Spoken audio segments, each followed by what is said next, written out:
दोस्तों, आज मैं आपके लिए 2018 में रिलीज हुए एक अमेरिकन साईफाई सीजन की एपिसोड की एक्सप्लेनेशन लाया हूं, जिसका नाम है इम्पल्स 9। फिल्म के स्टार्ट में हम कुछ टीनएजर्स के ग्रुप को देखते हैं जो किसी गेमिंग टूर्नामेंट में पार्टिसिपेट करने के लिए इकट्ठे हुए थे, जहां जीतने वाले को $10,000 मिलने थे। उस गेम का ऑब्जेक्टिव ये था कि आपने बाकी प्लेयर्स को मारकर ज्यादा से ज्यादा पॉइंट्स लेने हैं। गेम के स्टार्ट होने पर दो प्लेयर्स एक एक करके बाकी सब प्लेयर्स को मारने लगते हैं, जिससे उनके पास बहुत से पॉइंट्स जमा हो गए थे। उन दोनों में से एक प्लेयर नई एस्पायरिंग लड़की थी, जबकि दूसरा उस गेम का प्रो था जिसने गेमिंग की दुनिया में बहुत सारे अवार्ड्स जीते थे। जैसे ही क्राउड चीयर अप होता है, वो एक्सपर्ट अपने एक्सपीरियंस को यूज करते हुए लीड ले जाता है, मगर उस नई लड़की ने अब भी हार नहीं मानी थी। वो अपने बैग से इम्पल्स 9 नाम के एनर्जी ड्रिंक की बोतल निकालकर एक ही घूंट में पी जाती है, जिसने न सिर्फ उसे एनर्जी दी थी बल्कि टाइम की स्पीड को 100 टाइम्स कम कर दिया था। और इस पावर के थ्रू वो सब प्लेयर्स को इजीली मार डालती है, जिनमें वो प्रो गेमर भी था। एंड देन इवेंचुअली वो लड़की टूर्नामेंट जीत गई थी, जिसे वो अपने बॉयफ्रेंड के साथ सेलिब्रेट करती है। लेकिन वो ये नहीं जानती थी कि उसकी ये एक्साइटमेंट बहुत ही ब्रूटल वे में खत्म होने वाली है। सडनली एनर्जी ड्रिंक की बोतल नीचे गिर के टूट जाती है, जिसके साथ ही लड़की रियलिटी में वापस आ चुकी थी, जहां वो खुद को एज एडल्ट 3 बच्चों की माँ के तौर पर देखती है। वो एक ऐसे खस्ता हाल घर में रह रही होती है जिसमें इलेक्ट्रिसिटी और मॉडर्न इक्विपमेंट्स नहीं थे। घर के बाहर भी दुनिया एक बंजर जमीन में बदल चुकी थी, जहां सांस लेने के लिए ऑक्सीजन भी पॉइजनस थी। देन सीन शिफ्ट होता है और हमें टूर्नामेंट से कुछ दिन पहले का टाइम दिखाया जाता है, जहां इंट्रोडक्शन से हम जान पाते हैं कि उस लड़की का नाम वेल हर्नांडेस है, जो कि एक अपकमिंग FPS गेमर थी और उसका ड्रीम था कि वो गेमिंग को ही आगे ले जाकर इसे अपना प्रोफेशनल करियर बनाए। ये ईयर 2017 चल रहा था और वेल अपने डिवोर्स्ड फादर कार्लोस के साथ रहती थी। एक दिन कार्लोस वेल को एक जॉब इंटरव्यू के लिए तैयार करता है और वो रिलक्टेंटली अपने फॉर्मल ड्रेस में ही घर से निकल पड़ती है। बाहर वेल का बॉयफ्रेंड एवन उसे अपनी कार में लेने आया था। आफ्टरवर्ड वहां से निकलने के बाद वेल कार में ही अपने कपड़े चेंज कर लेती है और यहाँ रिवील होता है कि वो अपने इंटरव्यू को डिच करते हुए एक गेमिंग टूर्नामेंट में जा रही थी, जिसका नाम था फील्ड ऑफ फायर। बाकी सब FPS बैटल रॉयल गेम्स की तरह फील्ड ऑफ फायर भी एक मल्टीप्लेयर गेम थी, जिसका मेन ऑब्जेक्टिव गेम का लास्ट सर्वाइवर बनना था। वेल अंदाजा लगाती है कि अगर वो ये गेम जीत जाए तो उसे बहुत से पैसे मिलेंगे, जिनसे वो खुद का एक गेमिंग कंप्यूटर बना सकती है। मगर एवन ये बताते हुए उसका सपना तोड़ देता है कि सीजन्ड प्रोफेशनल गेमर रॉय भी इस टूर्नामेंट में अपनी सरप्राइज अपीयरेंस देने वाला है। जल्द ही वो दोनों कंपटीशन के लिए एरिना में पहुंचकर रॉय को देखते हैं, जो अपने फैंस के साथ फोटोज ले रहा था। फर्स्ट मैच के स्टार्ट होने से पहले एवन अपनी गर्लफ्रेंड को रिमाइंड करवाता है कि उसे इस टूर्नामेंट से बाहर नहीं होना और वो फाइनल्स में क्वालिफाई करने पर फोकस करे। मगर वेल की नजरें एरोगेंट रॉय को हराने पर सेट थीं। कुछ ही देर में सब प्लेयर्स अपने कंप्यूटर्स के सामने बैठ गए थे और गेम स्टार्ट हो जाती है। वेल ने बहुत जल्दी एक अर्ली लीड ले ली थी, मगर रॉय जल्दी उसे कैच कर लेता है। वो इतना कॉन्फिडेंट था कि गेम के बीच में क्राउड से इंटरेक्ट भी कर रहा था, जिसका फायदा उठाकर वेल कुछ पॉइंट्स अर्न कर लेती है और वो बिल्कुल जीतने ही वाली होती है कि गेम खत्म करने की बजाय उसने ग्लोरी किल के लिए जाने का डिसाइड किया था। मगर उसका ये प्लान पूरा नहीं होता, क्योंकि रॉय ने उसे फौरन से ही मार डाला था। लेकिन फिर भी वो नेक्स्ट डे होने वाले फाइनल्स के लिए क्वालिफाई कर गई थी। एंड देन जब वेल और एवंस घर जाने के लिए एरिना से बाहर निकलते हैं, तो रॉय भी वहां आकर उसे चिढ़ाते हुए दोबारा फैंस के साथ सेल्फीज लेने लगता है। और जब एवन गाड़ी लेने के लिए जाता है, तो खोजिमा नाम का एक बंदा वेल के पास आकर कहता है कि वो जीतने का सीक्रेट जानता है। ये सुनकर वेल काफी हैरान हुई थी, मगर इससे पहले कि वो कुछ बोलती, खोजिमा अपना बिजनेस कार्ड पकड़ाकर वहां से चला जाता है। देन घर पहुंचने पर वेल आहिस्ता से अंदर जाती है ताकि कोई आवाज ना हो, मगर उसके डैड सामने ही बैठे उसका वेट कर रहे थे। इसलिए ना चाहते हुए भी वेल उन्हें सच बता देती है कि वो सारा दिन कहाँ थी।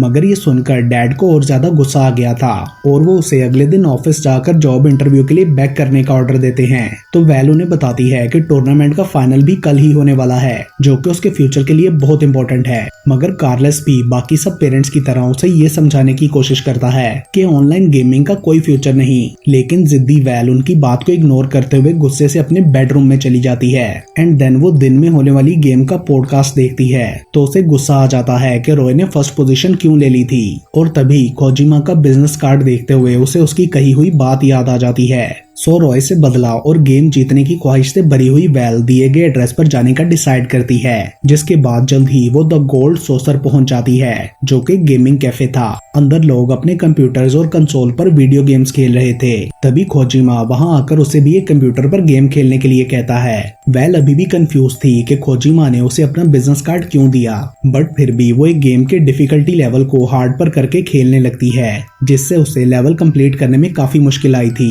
ये देखते हुए खोजिमा उसे इम्पल्स 9 नाम का एनर्जी ड्रिंक देता है और साथ में उसने बताया था कि ये कोई आम ड्रिंक नहीं है। क्यूरियस वेल उसका थोड़ा सा सिप पी लेती है, जिसके बाद ऑल ऑफ अ सडन उसे नजर आने वाली हर चीज स्लो मोशन में मूव करने लगी थी। And then as a result वो इम्पॉसिबल लगने वाली गेम अब उसके लिए बहुत इजी हो चुकी थी। देन सडनली वेल होश में आकर खुद को खोजिमा के सामने टेबल पर बैठा देखती है। ये सब देखकर वेल बुरी तरह हैरान थी। खोजिमा से इस बारे में पूछने पर वो बताता है कि इम्पल्स 9 पीने से उस इंसान के लिए टाइम स्ट्रेच हो जाता है और वेल को उस ड्रिंक का सिप पिए 1 घंटा गुजर चुका है। वो ये भी कहता है कि स्ट्रेच टाइम की अमाउंट ड्रिंक की पी गई क्वांटिटी पर डिपेंड करती है। एंड देन खोजिमा उस एनर्जी ड्रिंक की एक बोतल के लिए $500 डिमांड करता है, जिसे सुनकर वेल शॉक्ड रह गई थी और वो सोचने लगती है कि ड्रिंक को यूज करते हुए टूर्नामेंट में कम्पीट करना शायद चीटिंग होगी। मगर तभी खोजिमा को रॉय की कॉल आती है, जिससे रिवील हुआ था कि वो भी गेम्स जीतने के लिए इम्पल्स 9 यूज करता था और यही वजह है कि उसे बाकी फेलो गेमर्स ने अनबीटेबल का टाइटल दिया था।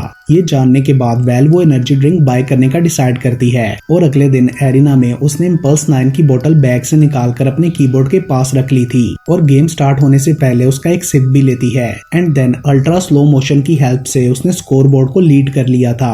ये देखकर रॉय भी थोड़ा सा इम्पल्स 9 पी लेता है और वो स्कोर बोर्ड क्लाइंब करते हुए टॉप पर पहुंच जाता है, जिससे डेस्परेट होके वेल एक ही बार में एनर्जी ड्रिंक की सारी बोतल पी जाती है, उसके साइड इफेक्ट्स की परवाह किए बिना ही। और इस तरह उसके लिए टाइम एक्सट्रीमली स्लोअर पेस पर चलने लगता है, जो कि वो अपने पूरे फायदे के लिए यूज करती है। एंड देन इवेंचुअली रॉय के अवतार को मारकर वो टूर्नामेंट जीत गई थी, जिससे क्राउड वाइल्ड हो जाता है और एवन के साथ साथ सब लोग उसके लिए खुश हो रहे थे। मगर उनकी सेलिब्रेशन में एनर्जी ड्रिंक की बोतल नीचे गिर के टूट जाती है। एंड देन वेल रियलिटी में वापस आकर खुद को उस खस्ता हाल घर में पाती है और उसके हाथ में एक बेबी भी था। तभी एवन रूम में आता है, जिसके कपड़े गंदे और फटे पुराने थे।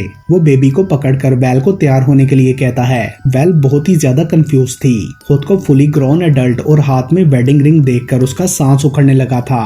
वो माइंड को थोड़ा रिलैक्स करने के लिए स्टेयर से नीचे जाती है तो वहाँ 2 और बच्चे होते हैं जो उसे मॉम कह रहे थे। ये सब देखकर वेल शॉक्ड हो गई थी। वो घर से बाहर जाती है तो वहाँ भी सब कुछ अजीब था। लोग टेंट्स में रह रहे थे और बाथरूम्स भी पब्लिक थे। और फाइनली यहाँ रिवील होता है कि वेल अपनी लाइफ के 10 साल स्किप करके सीधी ईयर 2029 में ट्रेवल कर आई है इम्पल्स 9 की वजह से।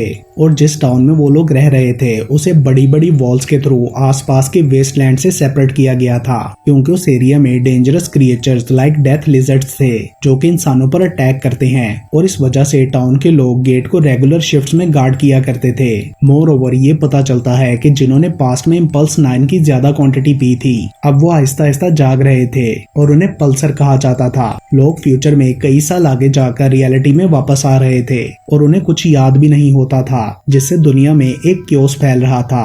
और ये जानने का कोई एक्यूरेट तरीका भी नहीं था कि कोई बंदा पल्सर है या नहीं, जब तक कि वो अपने करंट टाइम में वापस न चला जाए। इन पल्सर्स की वजह से दुनिया में तबाही फैल रही थी, इसलिए टाउन के लोग इन्हें अच्छा नहीं समझते थे और उन्हें सेफ्टी वॉल्स के अंदर भी बहुत कम रहने दिया जाता था। यहाँ पता चलता है कि वेल और एक आदमी डैन टाउन के शेरिफ और डेप्यूटी थे। वेल सबसे ये बात छुपाती है कि उसने भी इम्पल्स 9 पिया था ताकि उसे भी कहीं टाउन से निकाल ना दिया जाए। लेटर ऑन घर में वो ये जानने की कोशिश करती है कि आखिर ये सब हो क्या रहा है। देन वो अपने डैड कार्लोस और उनके साथ हुई लास्ट मीटिंग को रिकॉल करने की कोशिश करती है। सडनली उसे पास टेबल पर अपने फादर की एशेज रखी नजर आती हैं, जिससे वो दुखी होकर रोने लगती है। थोड़ी देर बाद डैन उसे बाथरूम ड्यूटी के लिए बुलाने आता है। पहले तो वेल मना करती है, मगर डैन उसे रिमाइंड करवाता है कि वो सैनिटेशन कमिश्नर है, इसलिए उसे काम करना ही होगा। जिसके बाद कुछ घंटों तक उसे डर्टी टॉयलेट्स धोने पड़ते हैं। इसी तरह बहुत से दिन गुजर जाते हैं और वो इस एपोकैलिप्टिक माहौल की आदी हो गई थी।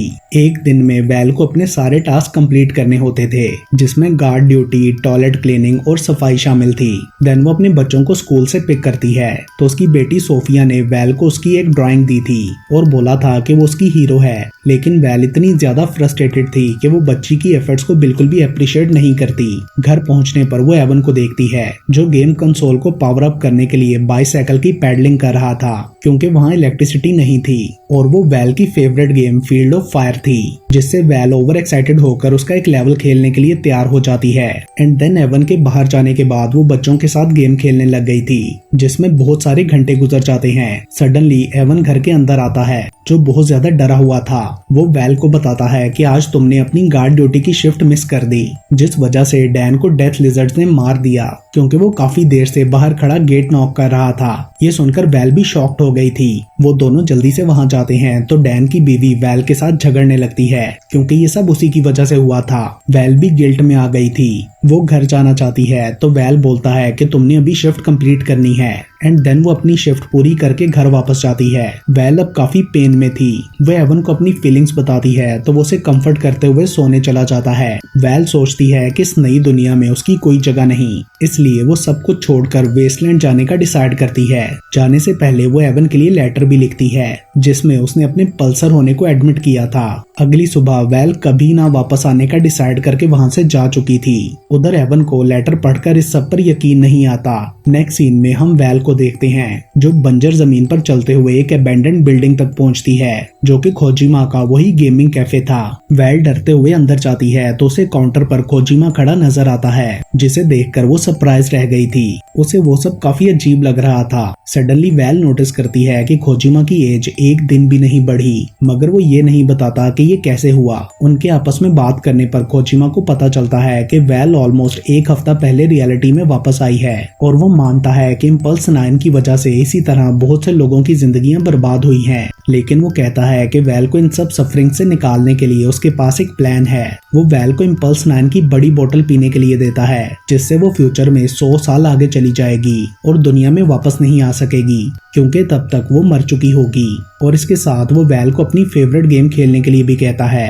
वेल को भी ये आइडिया अच्छा लगा था, लेकिन जब वो इम्पल्स 9 की बोतल पकड़ने लगती है तो उसे सोफिया की बनाई हुई ड्राइंग मिल जाती है, जिसे देखकर वेल इमोशनल हो गई थी और उसे एवन और बच्चों के साथ गुजारे हैप्पी मोमेंट्स याद आने लगते हैं। जिसके बाद वो एनर्जी ड्रिंक पीने का प्लान कैंसिल करके वापस कम्युनिटी चली जाती है, मगर गेट पर नाराज एवन था जो उसे अंदर नहीं जाने देता, क्योंकि उसने सबके ट्रस्ट को तोड़ा था। वेल अपनी सब गलतियों के लिए अपोलोजाइज करते हुए प्रॉमिस करती है कि वो फिर से एक नई जिंदगी स्टार्ट करके सब कुछ ठीक कर देगी। लेकिन तभी अचानक उन्हें कुछ दूर से गन शॉट्स की आवाजें सुनाई देती हैं और वो समझ जाते हैं कि डेथ लिजर्ड्स उनकी कम्युनिटी की तरफ बढ़ रही हैं। यहाँ रिवील होता है कि डेथ लिजर्ड्स एक्चुअल में एक नॉर्मल लोगों का ग्रुप था जो कि कैनिबल्स हैं और वेस्टलैंड में बाकी सबका शिकार करते हैं। सो एवन वेल को अंदर आने देता है और अलार्म्स बजने लगते हैं। डेथ लिजर्ड्स उन पर अटैक करने वाले थे, जिससे सब लोग घबरा गए थे। एक औरत वेल को कहती है कि उन्हें छुपना होगा, क्योंकि कोई भी अटैकर्स को रोकने की पोजीशन में नहीं था। ये सुनकर वेल को एक आइडिया आता है जिस तरह वो सबका ट्रस्ट भी वापस गेन कर सकती थी।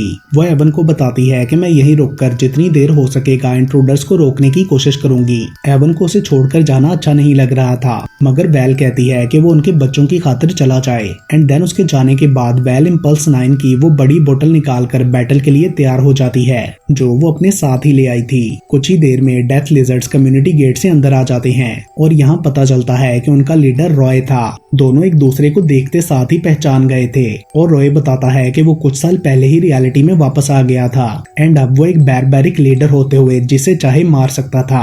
मगर वेल उसके थ्रेट से बिल्कुल भी नहीं डरती, क्योंकि उसने पहले ही इम्पल्स 9 की पूरी बोतल पी रखी थी और वो खाली बोतल रॉय की तरफ फेंक देती है, जिसे देखकर वो डर गया था। And then suddenly well slow motion में जाकर एक गैस कनेस्टर को शूट कर देती है, जिससे वो एक्सप्लोड हो जाता है और अटैकर्स हवा में उड़कर गिरते हैं। उसके बाद एक ब्रूटल शूट आउट स्टार्ट हो गया था। वेल ने ऑलमोस्ट सबको ही मार दिया था, मगर अनफॉर्चुनेटली उसे भी स्टमक और शोल्डर में गोली लग जाती है और वो नीचे गिर गई थी। तभी रॉय कहीं से बाहर निकलकर वेल पर फायर शूट करता है, मगर वो मिस हो गया था, जिसका फायदा उठाकर वेल उसे शूट करके मार डालती है। एंड देन वो अपनी आखिरी सांसों के साथ फ्लेयर शॉट करती है ताकि एवन को सिग्नल दे सके कि कम्युनिटी अब सेफ है। लास्ट सीन में हम एवन को ब्राइट रेड फ्लेयर नोटिस करते हुए देखते हैं और वेल की डेथ हो चुकी थी। इसके साथ ही ये मूवी यहीं पर खत्म हो जाती है। आई होप कि आपको ये एक्सप्लेनेशन पसंद आई होगी।